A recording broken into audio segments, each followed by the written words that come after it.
Foschini Group was founded by George Rosenthal in 1924 and consists of 14 trading brands, sells fashion, jewellery, accessories, cosmetics, cell phones, homewards. Sorry, I don't know what that is. What is homewards? Homewares, I suspect. Okay, sorry, you have to pick it up there. I don't know what homewards is. It must have been... Homewares. Must have gone through someone's spell check at some point. The Foschini Group was founded by George Rosenthal in 1924 and consists of 14 trading brands, sells fashion, jewellery, accessories, cosmetics, cell phones, homewares and more. It trades on a price to earnings ratio of 13, dividend yield of 3.8% and has a market cap of 25 billion rand. How does Foschini rank in comparison to Truworths, Daniel? Okay, so starting off with the beauty theme, they have a high exposure to cosmetics. They make around R1 billion from this area, so it's quite a significant amount for them. However, in the group as a whole, it's not significantly more than it is for Truworths. I think around 6-7%, where Truworths is maybe around 4-5%. The majority of the business, like Truworths, is clothing and also homewares. They are also a credit retailer, so you also have to watch their book. Over the years, the bad debt ratios have been a bit more volatile than Truworths, so maybe they could be managing it slightly better from that point of view.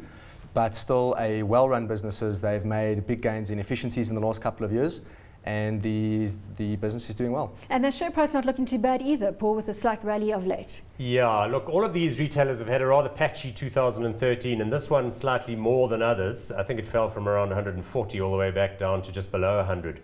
It does seem now to be kind of forming a bit of a base and moving forward. I think Daniel's put his finger on it though. It's a little bit more diverse, the business model, and it has that RCS credit business, although it's talked about reducing its interest in that business. It also has these additional strategies, a very strong presence in jewellery. It's got those sports stores like Total Sports and Sports Scene and the like that I like, of course. And then it's got, you know, some sort of stocking and related challenges over recent years. But as Daniel says, Doug Murray and his team seem to be on a more positive wicket in recent years, and it's kind of back in favour. I think there have been some debates about what's going to happen with this group. There were some rumours doing the rounds that maybe they were in play.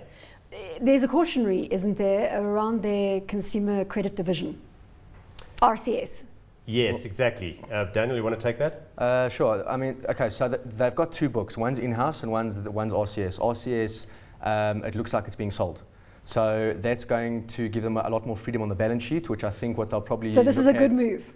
I think this is a good move for the group. And they'll probably look at using that flexibility to focus more on the core business, which is always a good thing, and using excess cash to do things like buy back stock, possibly a special dividend, all those good things which investors love. The detail that we have at this point is a cautionary. We haven't been given any further clarity, or have we, Daniel? There is some news out that they are in serious discussions with the guys looking at the book to purchase it, and the valuation is satisfactory. Paul, hot or not on Foschini?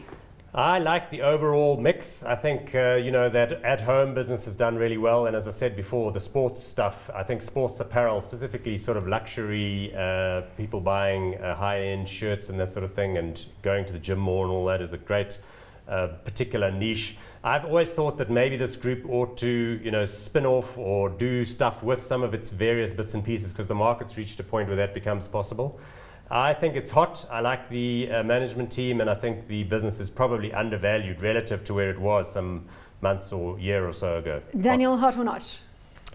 So something that Paul touched on is that the stock did come down quite strongly from the 140 level. I think that's because people weren't pricing in the consumer environment effectively. Now that guys got a bit of a scare and the stock dropped back down to the 90s, it was great value. It's now trading around 110, 112. I think it's still good value at this point. It's still a bit on the cheap side, so I'd say hot.